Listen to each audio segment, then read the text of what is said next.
25 most popular toys of the 1970s. Over 1 million people in the 1970s paid $4 for a rock. Not a toy that did tricks, just a rock in a box.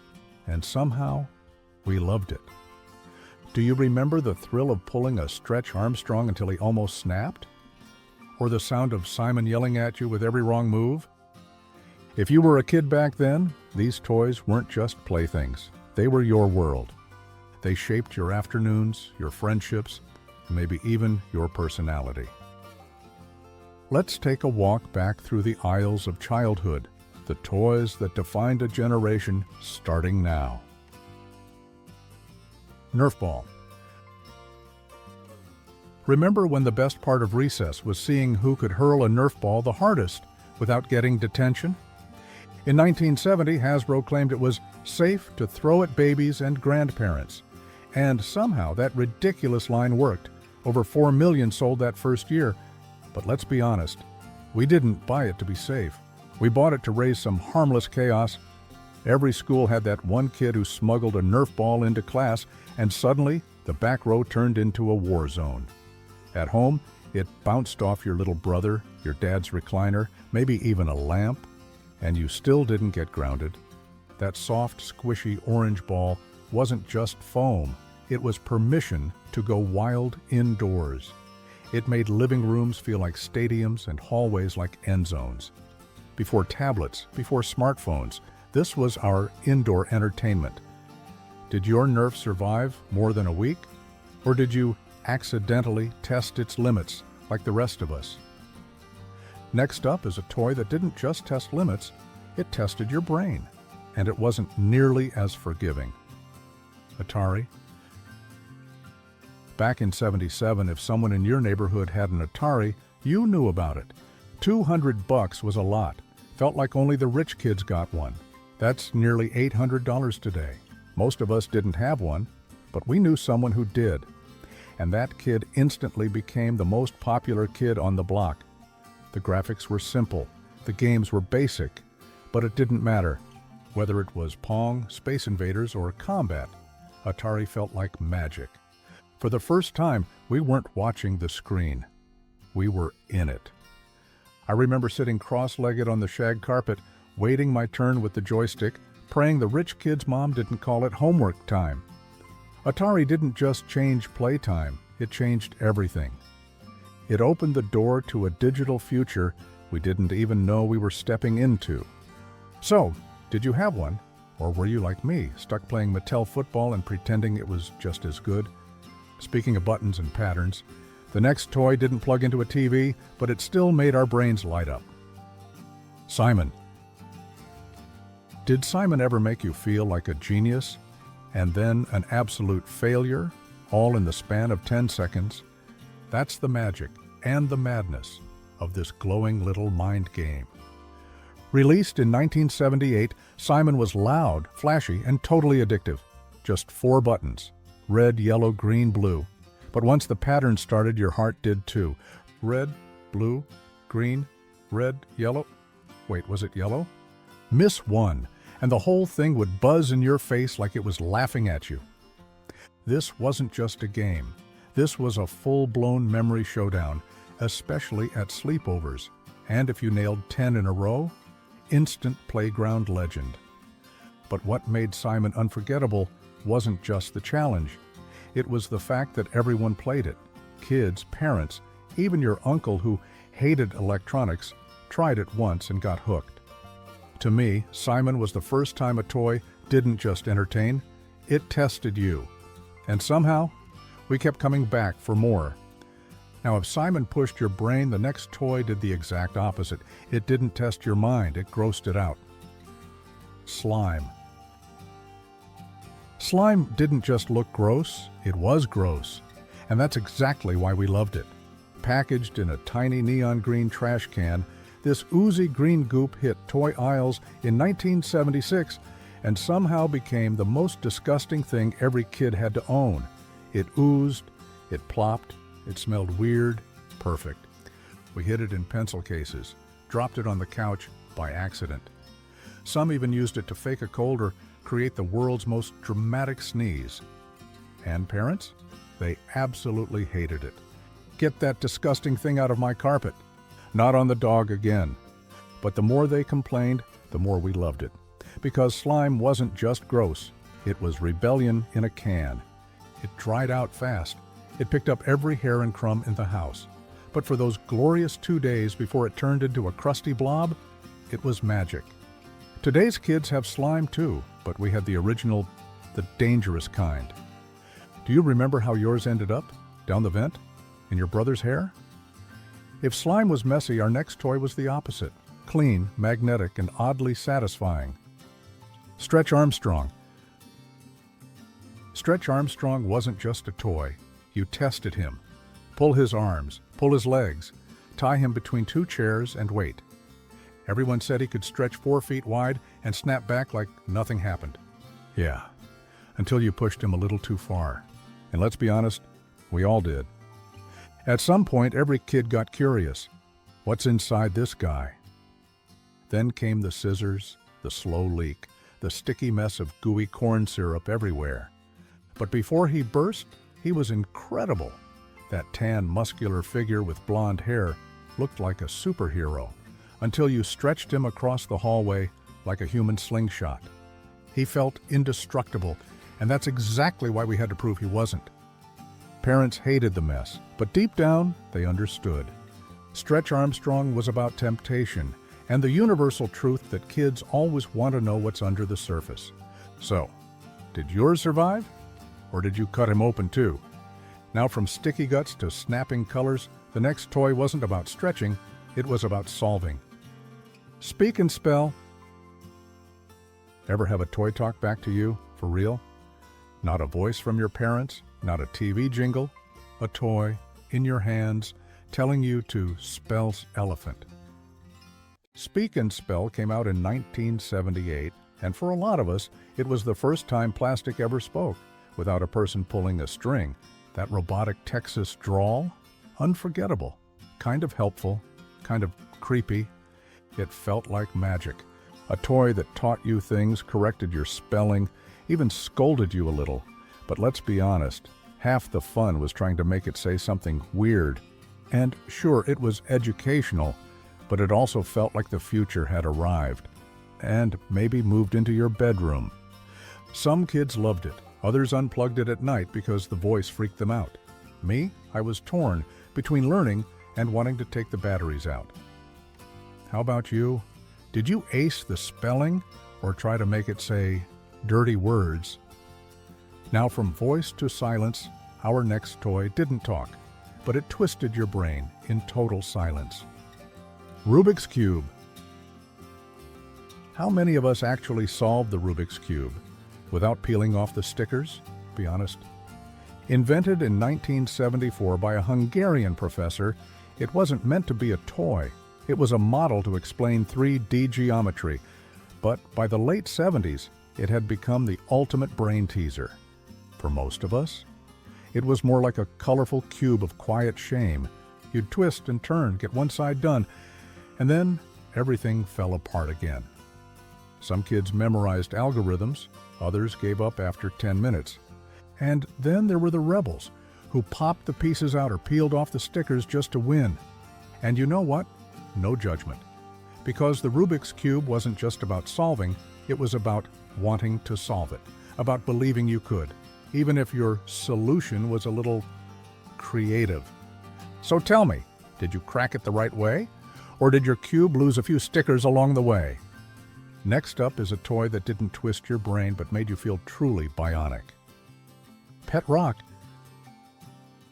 Let's be real, a rock in a box should have been a joke. But in 1975, it became a national obsession. Gary Dahl's idea was simple. Sell smooth stones as pets, complete with a straw nest and a tongue-in-cheek care manual. No batteries, no assembly, just a rock. And somehow that was enough. Kids brought them to school, grown-ups put them on their desks. It was so ridiculous, it circled back around to being brilliant. You didn't buy a pet rock because it did anything. You bought it because it didn't. No noise, no mess, no expectations. In a world getting faster and noisier, this little lump of nothingness felt oddly calming. And let's face it, we wanted to be in on the joke.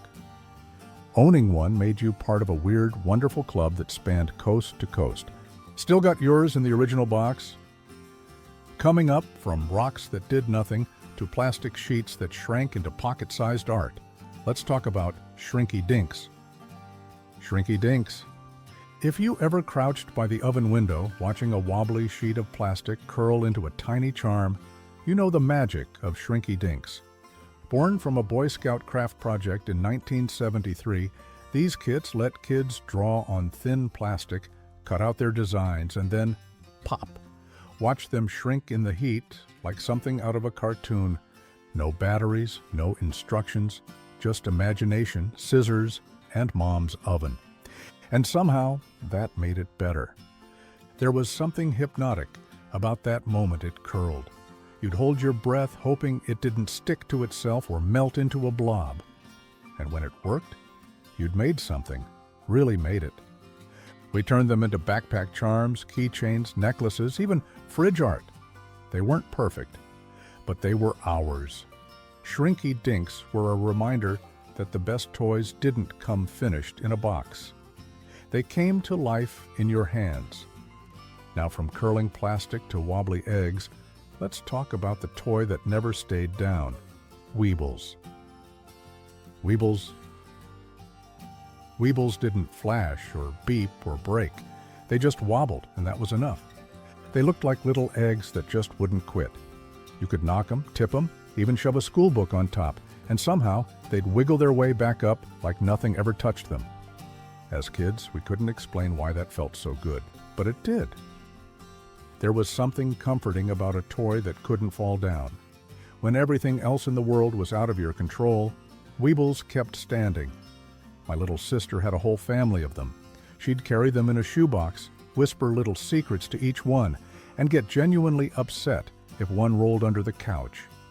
Even now, there's a quiet magic in that simplicity. No screens, no batteries, just joy in movement, and maybe a lesson in resilience. Because if Weebles could always get back up, maybe we could too. Now let's move from wobbling eggs to blinking red rectangles, because Mattel Football was a whole different kind of obsession. Mattel Football. Not everyone could afford an Atari, but almost every kid knew someone with a Mattel Football. It was just a red plastic rectangle with a tiny screen and a stiff little switch. But once you powered it on, that high-pitched beep told you it was game time. You were the quarterback now. No fancy graphics, no announcers, just a glowing red blip zigzagging past enemy dashes and your thumbs doing all the thinking. The game was dead simple, but it didn't feel simple. You'd start memorizing the patterns, timing the blocks, and learning to squeeze through impossible gaps. Some of us even built playbooks in our heads, how to juke, when to stall, when to go full blast. I remember hiding it in my desk at school, pretending to dig for pencils while sneaking in a few plays. And when you finally scored a touchdown, it was personal, like somehow you'd earned it. That cheap little machine made us feel like legends. Now let's leave the football field and head into deep space, because the Micronauts were waiting to rewrite the rules of imagination. Micronauts. Before Star Wars toys took over, there was something a little weirder, and maybe even cooler. Micronauts hit shelves in 1976. Tiny, posable figures with clear helmets, spring-loaded limbs, and vehicles you could take apart and rebuild in a dozen ways. To a kid in the late 70s, this wasn't just a toy, it was a universe. You had time travelers, aliens, robot steeds, even glowing brains in transparent armor. And the best part? You could mix and match every piece, snap off a wing, add a drill arm, turn a spaceship into a crawler tank. It was your galaxy to shape.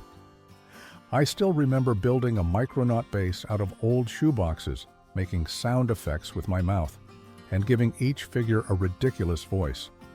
It wasn't mass-produced imagination, it was yours. Sure, Micronauts eventually got overshadowed by Star Wars, But for a while, they made you feel like a kid with a whole cosmos in your hands. Now, from the vastness of space, let's zoom into the tight, hypnotic loops of a toy that turned math into magic. Spirograph. Spirograph. Spirograph didn't make noise. It didn't blink, buzz, or come with instructions yelling at you. You just opened it up, picked a pen, and let your hands figure it out. At first, I just kept scratching circles that didn't line up. Sometimes the pen would slip and tear the paper a bit. But I didn't care. I just flipped the page and try again. I usually used whatever notebook I had left from school. Pages with math on one side, spirals on the other. Mom would pass by and say, "You're still at that thing?" But she'd linger for a second, just watching. There was something peaceful about it. You weren't trying to win. You weren't in a hurry. You were just in it. Quiet, focused, proud when the shape finally came out right. And the best ones? You'd hang them on the fridge with a magnet next to report cards and grocery lists, like they mattered. Now let's snap out of that quiet for a second, because the next toy came in fast, strong, and with bionic limbs. The $6 Million Man. $6 Million Man action figure. Back then, you didn't just play with action figures, you became them. And if you had Steve Austin, the $6 Million Man, you were set. He came in that iconic red tracksuit, taller than any other figure on the shelf. You'd raise him to your eye and look through that bionic lens. Everything looked weirdly zoomed in and yellow-tinted. Did it work? Kinda. But in your head, it worked perfectly.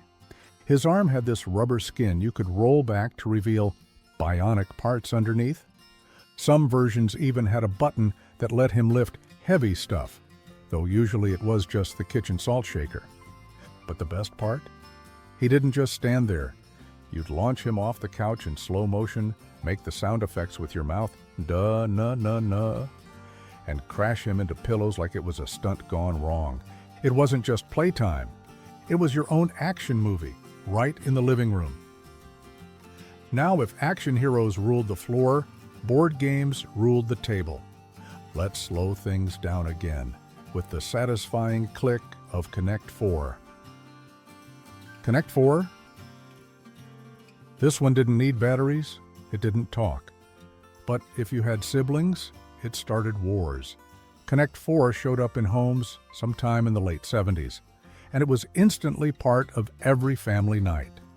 That plastic grid, those little red and yellow chips, and the satisfying click when they dropped into place. You always argued about who got to go first. Some kids swore red had an advantage. Others just wanted to watch you mess up your third move and laugh. It looked simple, just 4 in a row. But man, it could get tense. You'd pretend not to care, but your eyes were scanning diagonals like you were planning a space launch. And when you finally won, you didn't just smile, you slammed that lever to clear the board like a boss. I remember my cousin once flipped the whole thing off the table because he lost 3 times in a row. It was that serious. After all that clicking and trash talking, maybe it's time we got a little messier, because the next toy, it cried, it ate, and, yep, it even wet itself.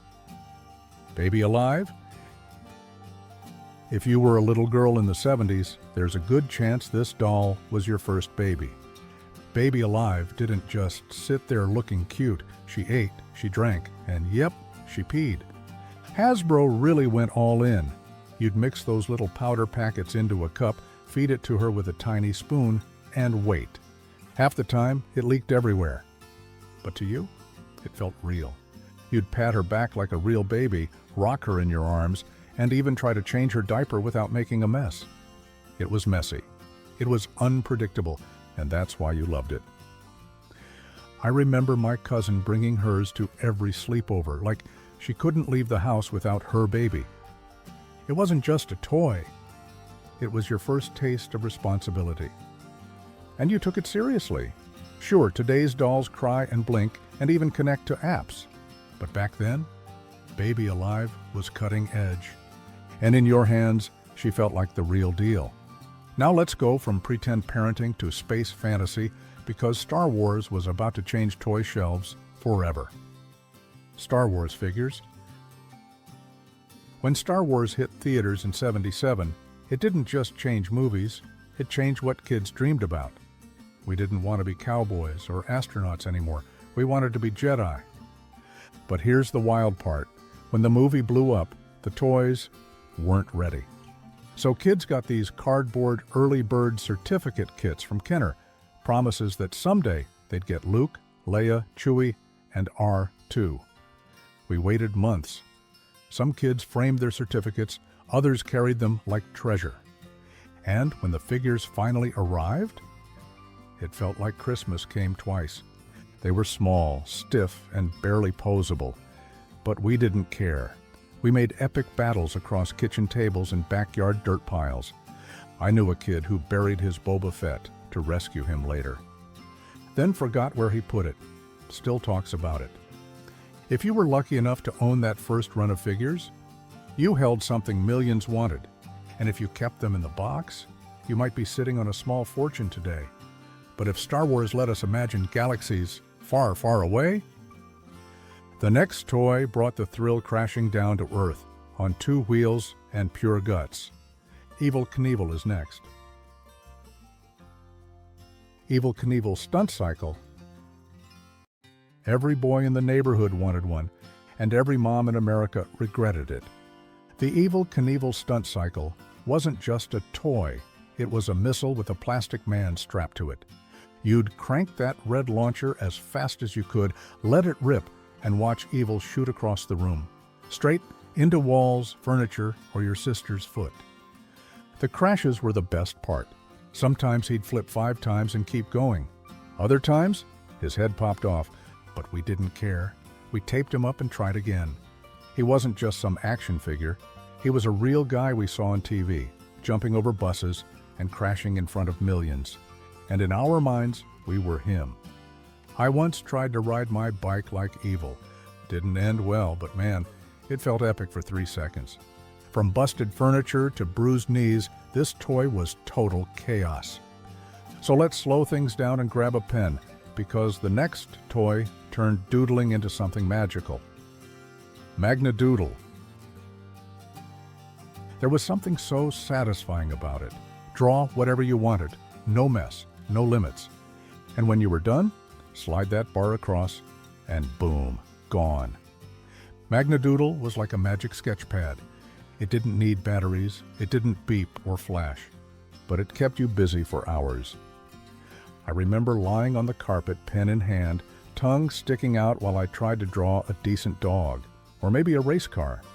Sometimes my older brother would sneak in, write poop in block letters, and I'd erase it like I never saw it. Other times, I'd just doodle circles while Mom talked on the phone nearby. It wasn't fancy, but that's what made it timeless. You could dream, mess up, and start over, all without anyone knowing. Funny how a magnetic pen and a plastic screen felt more freeing than a whole stack of paper. And speaking of fast, chaotic fun, let's crank up the noise with the next one. Hungry, Hungry Hippos. Hungry, Hungry Hippos. You didn't play this game, you survived it. Hungry, Hungry Hippos was pure mayhem. 4 plastic hippos, dozens of marbles, and the second someone yelled, "Go!" The second those marbles dropped, it was just arms flying everywhere, and that loud clack, clack, clack echoing through the room. My cousin, he'd mash that lever like it owed him money. The table shook, the marbles flew. Someone always accused someone else of cheating. It was glorious. The hippos had names. Did you know that? Henry, Homer, Harry, and Lizzie. But we never called them that. They were just mine and yours, and you're stealing my marbles. Parents hated the noise, kids loved the chaos, and somehow it brought us all closer. Because at the end of the round, win or lose, everyone was breathless and laughing. We didn't need strategy, we just needed fast hands and no shame. And once the dust settled from the hippo stampede, it was time to calm our minds with a toy that made words out of chaos. Boggle. Boggle. You'd flip the timer, shake that plastic cube, and the race was on. 3 minutes, 16 letter cubes. One goal, find more words than anyone else. I used to play with my aunt and older cousins. They'd go straight for the long, fancy words like thistle or quartz. Me? I was just trying to sneak in cat and rat and hope no one else noticed. But if someone else found your word, no points. Didn't matter if it was a 10-letter masterpiece, you had to be unique. That timer ticking down always made my heart race. And when it ran out, we'd all start arguing over whether zog was a real word. Still not sure, by the way. It wasn't loud like hungry hippos, but it was just as intense. And when you found a word no one else did, you felt like a genius for the rest of the day. Next up, let's get a little weirder with one of the strangest toys that somehow everyone had. Silly Putty. Silly Putty. Silly Putty didn't light up, didn't talk, didn't even have a game attached to it.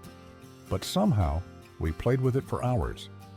You could stretch it, snap it, roll it into a ball, and bounce it off the wall. Or flatten it across the Sunday comics and peel back Spider-Man's face like magic. It had this weird, cold texture that stuck to your fingers, but not in a gross way. Just enough to make you want to keep poking it. I remember sitting in church, hiding it in my pocket. While the sermon went on, I was molding a tiny dinosaur in my hand. Quiet rebellion. And every kid had one that eventually dried out or got filled with lint. But it didn't matter, because the next time you went to the store, you begged for another red egg. It wasn't flashy, but it was yours. And speaking of cool companions, let's talk about a toy line born from 2 cops and a red Ford Gran Torino, Starsky and Hutch. Starsky and Hutch toys. You didn't just watch Starsky and Hutch, you became them. All you needed was that red Gran Torino with the white stripe, a couple of action figures, and a little bit of living room floor space. Suddenly you were chasing bad guys, yelling, "Freeze!" Your cereal box became a brick wall. Your sister's Barbie? Maybe a witness, maybe the villain. Depends on the mood. There was something thrilling about being the cop, not the cowboy, not the superhero, but the guy with the badge, the mustache, and the kind of cool only 70s TV could deliver.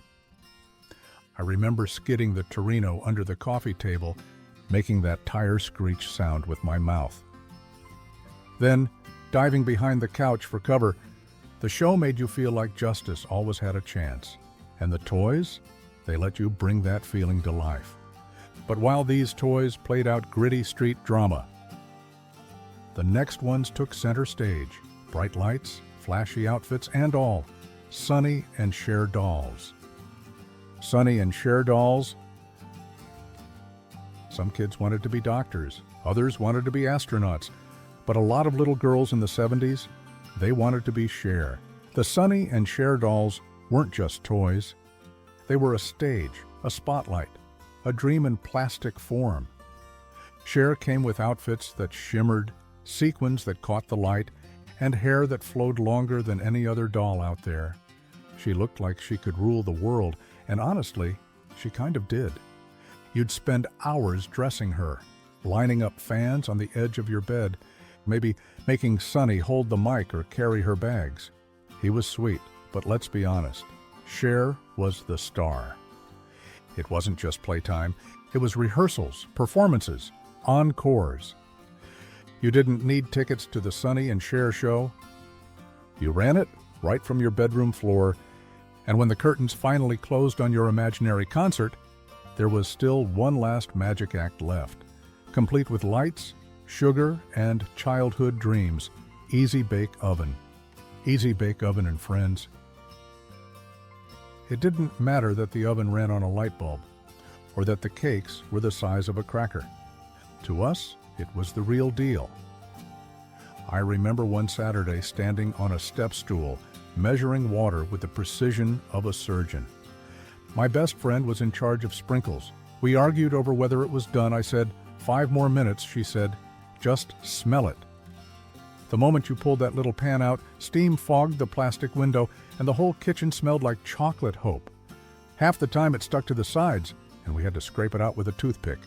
Still, we'd sit at the table, split it in half, and eat like royalty. It wasn't about the flavor. It was the magic of making something on your own, something warm, something sweet. And maybe that's the thing about all these toys. They let us believe, just for a little while, that the world was ours to shape. 15 forgotten details that made the 1970s so unique. You could buy a shotgun through the mail. Gas lines stretched for blocks. And believe it or not, we thought letting kids play with lead was totally fine. The 1970s weren't just wild, they were wonderfully strange.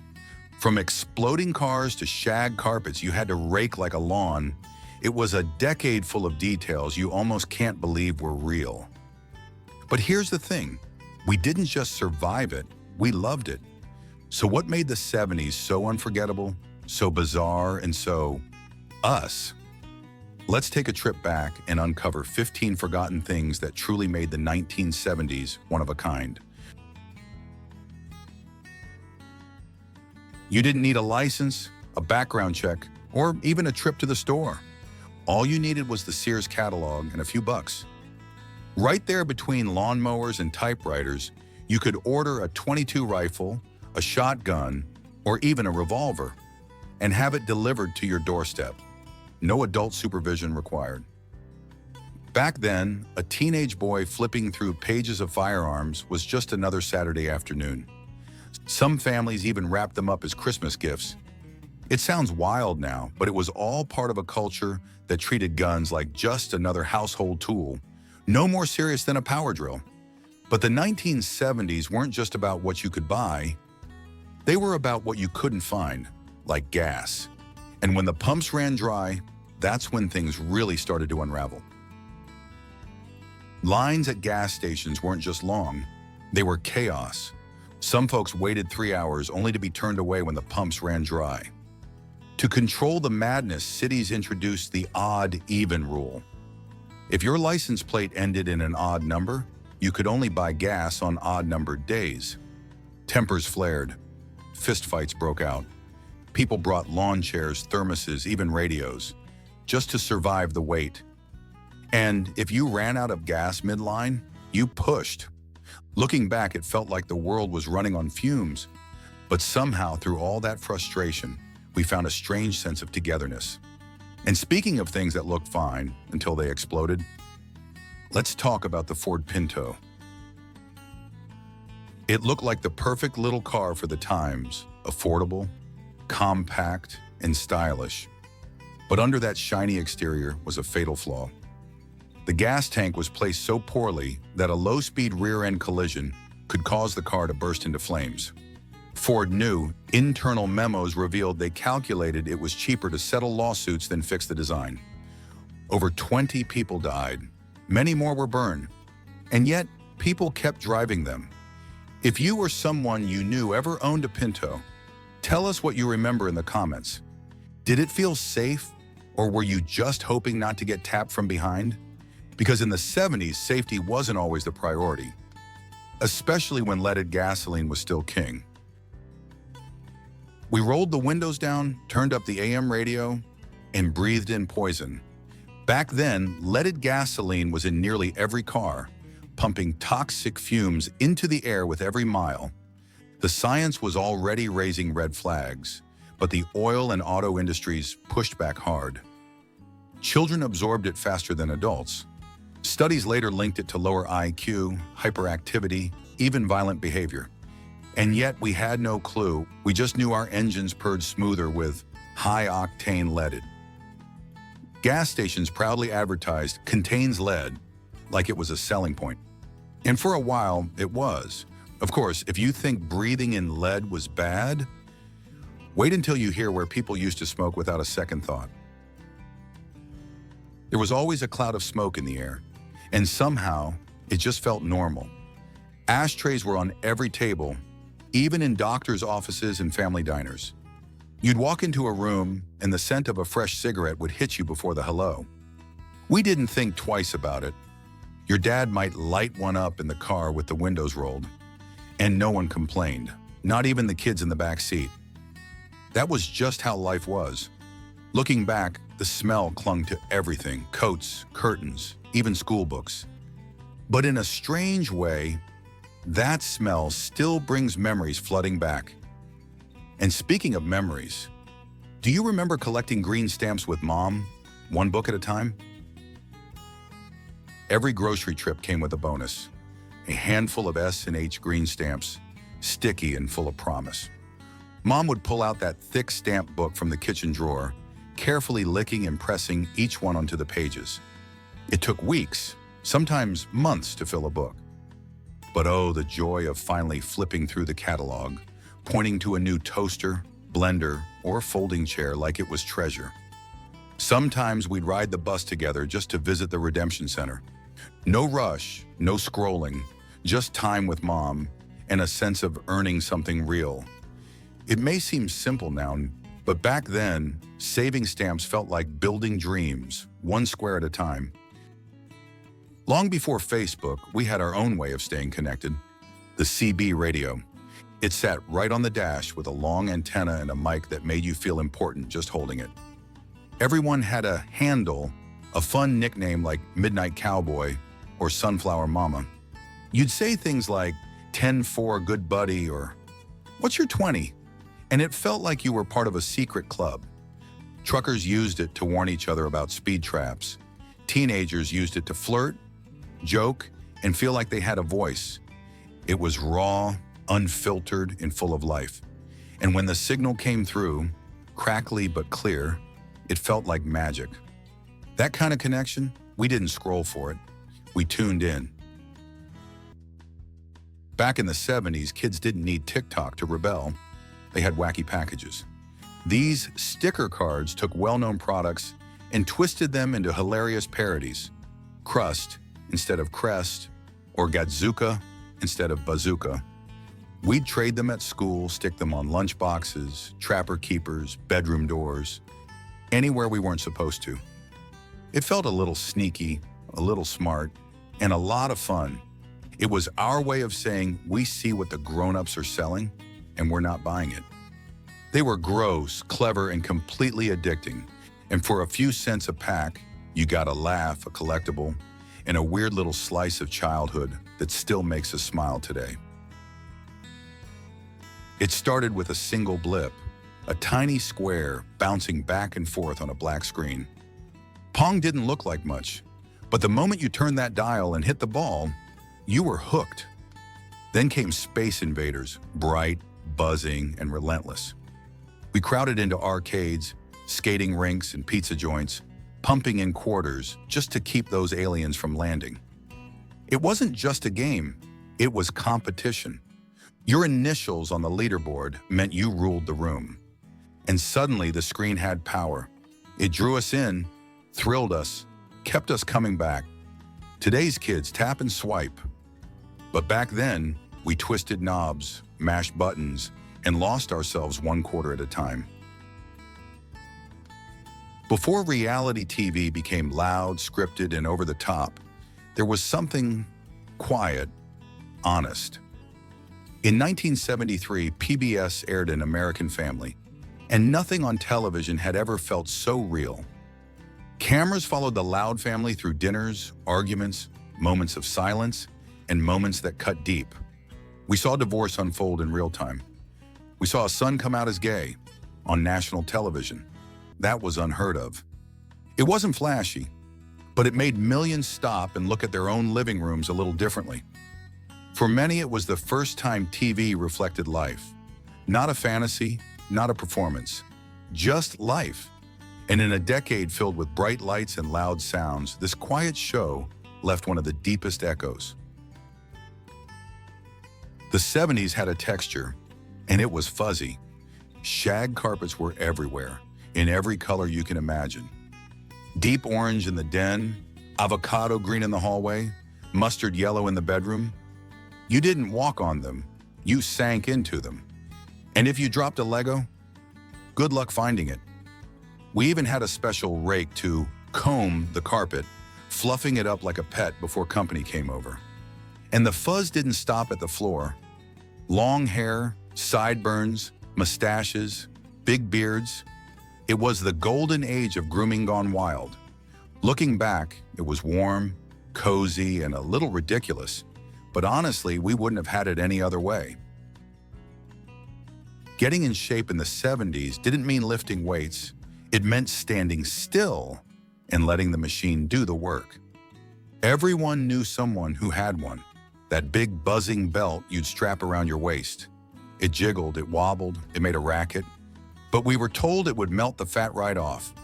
There were rowing machines, twist boards, and those spring-loaded contraptions you kept under the bed.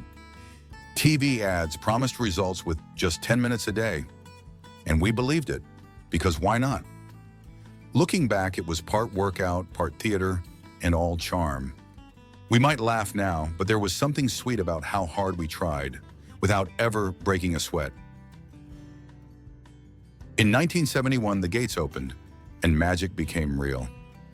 Walt Disney World wasn't just a theme park, it was another world. For kids who'd only seen Mickey on a grainy black and white TV, walking down Main Street felt like stepping inside the screen. Families saved for months, packed station wagons, and made the long drive to Florida because it was worth it. The rides were thrilling, but it was the feeling that stayed with you. The music, the colors, the smiles from cast members who made you feel like the star. It was hot, crowded, and exhausting, and we loved every second of it. If you ever went, you remember, and if you didn't, you probably still dreamed about it. In the early 70s, no one made teenage hearts race like Donny Osmond. He had the smile, the hair, the voice, but it was the purple socks that drove fans wild. His mom gave each of her children a color to tell them apart. Donny got purple, and he kept wearing it on stage. Soon, concert crowds turned into seas of violet. Girls wore purple ribbons, purple shirts. Some even painted their shoes to match. When he walked out in those socks, the screams could knock the wind out of a stadium. It wasn't just about the music. It was about belonging to something, about feeling like he saw you in that giant crowd. Purple wasn't just his color. For a while, it was ours too. The shark was back, and so was the craze. Jaws 2 hit theaters in 1978, and even if the movie wasn't as terrifying as the first, the merch made up for it. Lunch boxes, board games, t-shirts, trading cards, bubble gum, you name it, it had a shark on it. We begged our parents for anything with that logo. Even if we hadn't seen the movie, we felt like we had. That giant fin on the packaging was all we needed. It wasn't just about the film, it was about being part of something everyone was talking about. Something bigger than ourselves. And maybe that's what the 70s gave us most. A million little moments that made us feel like we were right in the middle of something unforgettable. We just took a stroll down memory lane, through 15 little moments that made the 1970s truly unforgettable. If even one of them brought a smile to your face, you're part of something special. Share your own memories in the comments, and don't forget to subscribe for more stories from dear old America. Because the past isn't gone, it's just waiting to be remembered.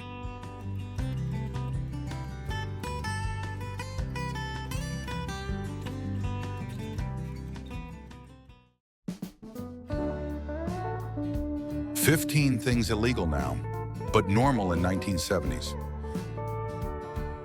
The 1970s were wild, and not just in fashion or music.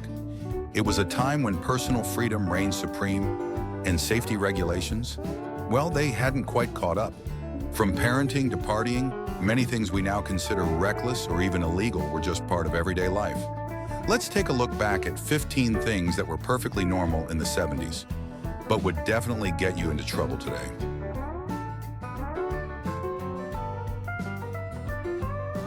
Number 1, riding in the back of a pickup truck. If you grew up in the 70s, there's a good chance you remember piling into the back of a pickup truck with your cousins or neighborhood friends. No seatbelts, no padding, just the metal bed, the open air, and the thrill of bouncing down a country road. Parents didn't think twice about tossing a few kids back there for a quick drive to the store, or even a longer road trip. It was part of the fun, part of being a kid. Today, in many states, it's outright illegal for passengers, especially children, to ride in the back of an open truck. But back then, it was one of those simple joys we didn't even know was dangerous.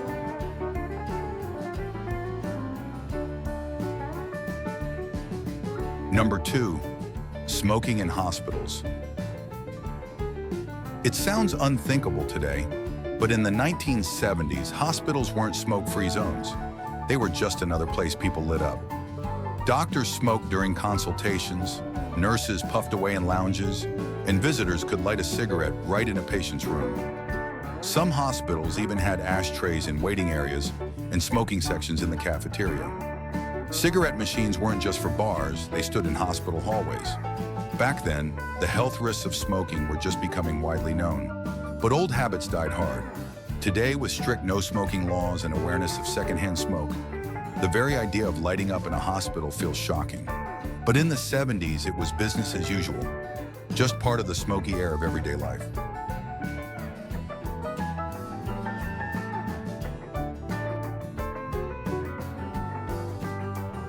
Number 3, leaving kids alone in the car. In the 1970s, leaving your kids in the car while you ran into the store wasn't seen as dangerous. It was normal.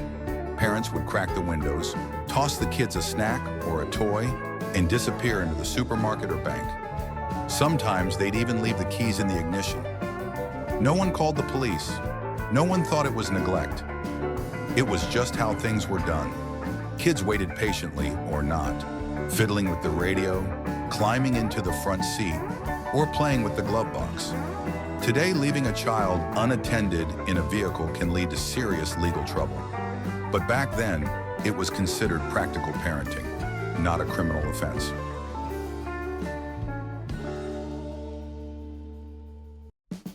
Number 4, riding bikes without helmets. In the 1970s, every kid had a bike, and not one had a helmet. Whether it was a banana seat cruiser or a BMX-style ride, safety gear just wasn't part of the picture. Parents didn't worry much. Biking was seen as harmless fun. Kids raced down the steep hills, built makeshift ramps, and played chicken without a second thought. A skinned knee or elbow was expected, maybe even a rite of passage. Helmets were rare and often mocked as uncool. Today, bike safety is a serious matter, with many states enforcing helmet laws for children. But back then, you weren't a real rider unless you had the wind in your hair, and maybe a few bandages on your shins. Number 5, drinking and driving casually. In the 1970s, drinking and driving wasn't taken nearly as seriously as it is today. It wasn't unusual to see someone cruising down the road with an open beer in hand, and nobody batted an eye. Bars had spacious parking lots for a reason, and many small-town folks thought nothing of having a few before heading home. Some vehicles even came equipped with built-in ice chests for cold drinks on the go. DUI laws existed, but enforcement was inconsistent, and attitudes were far more relaxed. Today, a single drink before driving is a serious legal and social offense. But back then, a cold beer and a warm engine were just another Saturday night ritual. Risky, yes, but widely accepted. Number 6, corporal punishment in schools. In the 1970s, getting paddled at school was a real possibility, and most parents were fine with it. If you talked back, got into a fight, or disrupted class, the teacher or principal might reach for the paddle. Some schools kept one hanging in plain sight as a warning. Discipline was swift, and it wasn't uncommon to hear the phrase, "You'll get it at school, and again when you get home." Today, corporal punishment is banned in many states and widely considered abusive. But back then, it was just how order was kept. For many kids, the fear of that wooden paddle was more effective than detention, and a memory they haven't forgotten since.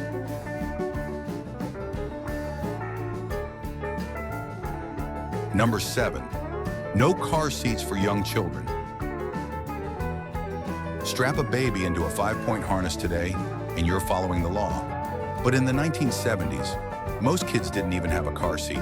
Infants rode on laps, toddlers stood between the front seats, and some kids even napped on the rear dashboard.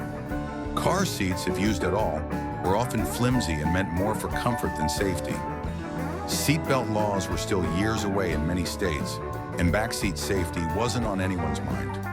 Parents thought nothing of tossing kids in the back and hitting the road. Today, this would be considered dangerously reckless, but in the 70s, it was just another way families traveled together, blissfully unaware of the risks.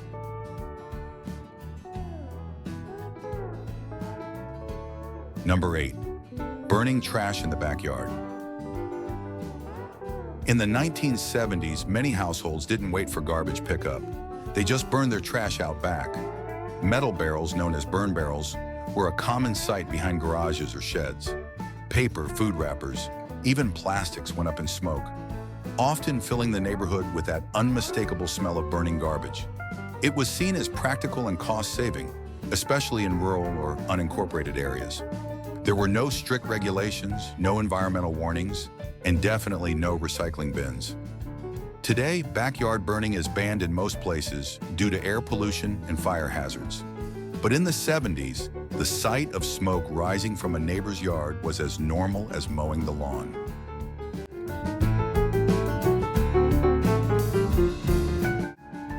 Number 9, parents smoking around kids, even in the car. In the 1970s, smoking was everywhere, including inside the family car with the kids in tow. Parents lit up during road trips, school pickups, or quick drives to the store.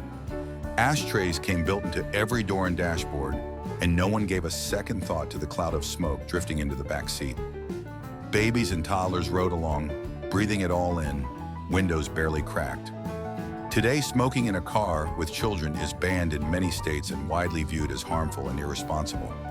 But back then, cigarettes were so deeply woven into daily life that few questioned the risks, even when the kids were coughing in the back.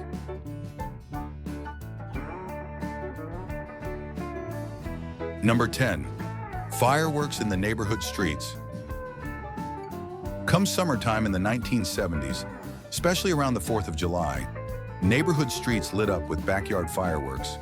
Kids shot off bottle rockets, firecrackers, and Roman candles right on the pavement. No permits, no adult supervision, and certainly no safety gear.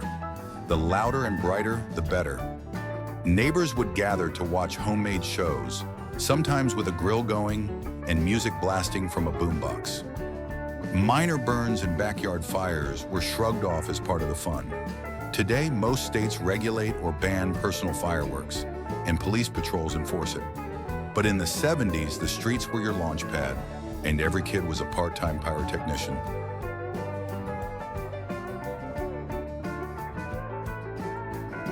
Number 11, lack of fencing around school playgrounds.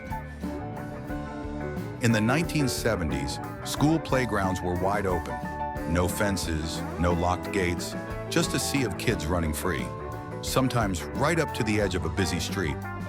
Recess supervisors were often few and far between, and wandering off wasn't all that rare. Kids knew their limits, or didn't, and the world felt safer, even if it wasn't. Today, schools are fenced in, with security protocols and tightly monitored boundaries. But back then, playgrounds flowed straight into neighborhoods. It wasn't considered risky, it was just childhood, uncontained. Looking back, it's a wonder more kids didn't vanish between the monkey bars and the parking lot.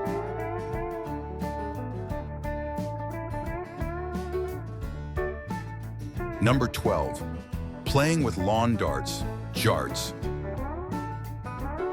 In the 1970s, lawn darts, often called jarts, were a staple of backyard fun. These oversized darts, featuring heavy metal tips, were designed to be lobbed underhand toward plastic rings placed on the lawn. The goal? Land the dart inside the ring. Simple, right? But here's the catch. Those metal tips could exert up to 23,000 pounds of pressure per square inch upon impact. Tragically, between 1978 and 1986, over 6,000 people, mostly children, suffered injuries from these darts, leading to at least 3 fatalities. One particularly heartbreaking incident involves 7-year-old Michelle Snow, whose father subsequently led a campaign to ban the game. By December 1988, the U.S. Consumer Product Safety Commission prohibited the sale of lawn darts, urging families to discard them. Today, safer, blunt-tipped versions exist, but the original darts serve as a stark reminder of a time when fun often came with hidden dangers.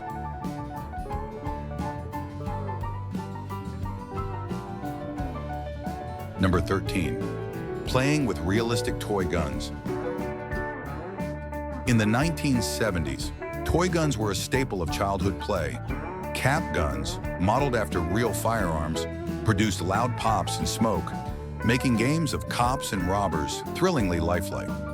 These toys were often made of metal, with intricate designs that closely resembled actual weapons.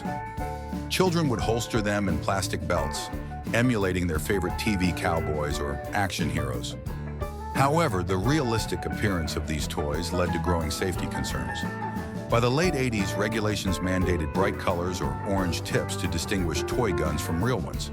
Today, many parents opt for less realistic alternatives, mindful of the potential dangers. But back then, a shiny cap gun was a coveted treasure, symbolizing adventure and imagination.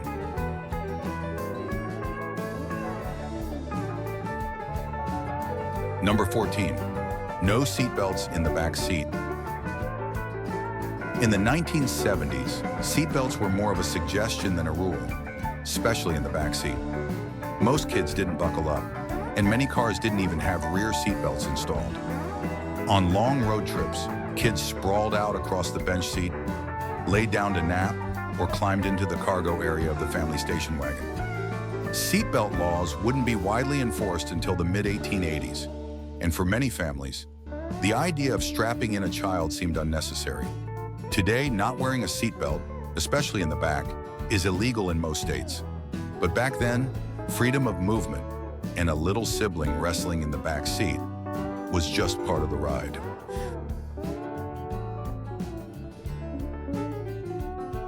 Number 15. Lead in paint and gasoline. In the 1970s, lead was everywhere, on our walls and in our fuel tanks. Homes built before 1978 often used lead-based paint, prized for its durability and vibrant color. But as that paint aged and chipped, it released toxic dust, posing serious health risks, especially to children. Simultaneously, most gasoline contained tetraethyl lead, an additive used to reduce engine knock. The U.S. Environmental Protection Agency began phasing out leaded gasoline in 1973, but it remained available for years. Today, both lead-based paint and leaded gasoline are banned due to their harmful effects. But back then, they were just part of everyday life, unseen dangers hiding in plain sight. Looking back, it's clear the 1970s were a different world. Less regulated, more carefree, and sometimes dangerously naive. From riding in open truck beds to lighting fireworks in the street, we lived with fewer rules and more risks. Some of it was fun. Some of it, we now know, was harmful. But for those who lived it, it was a time of freedom, discovery, and unforgettable memories. Thanks for joining us on this trip down memory lane. If you enjoyed this journey, don't forget to like, subscribe, and share your own 70s stories in the comments. Until next time, stay safe and stay nostalgic.